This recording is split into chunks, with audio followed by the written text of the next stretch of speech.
MBLT7, naghatid ng serbisyong bayan sa Palawan. Naghatid ng serbisyong bayan ang Marine Battalion Landing Team 7 sa Barangay Kalumpang, Bayan ng Quezon, Palawan noong ika-11 na Oktubre sa pangunguna ni Lieutenant Colonel Geoffrey Desinio, Philippine Navy Marines, commander ng nasabing batalyon.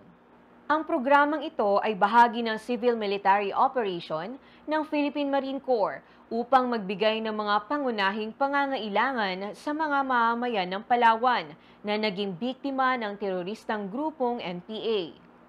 Nagsagawa ng libreng medical care at konsultasyon, dental care, eye care, libreng tuli at gupit, namigay rin ng mga libreng gamot, hygiene kits at food packs. Sa tulong ng mga pribadong organisasyon, nagkaroon din ng munting palaro para sa mga kabataan.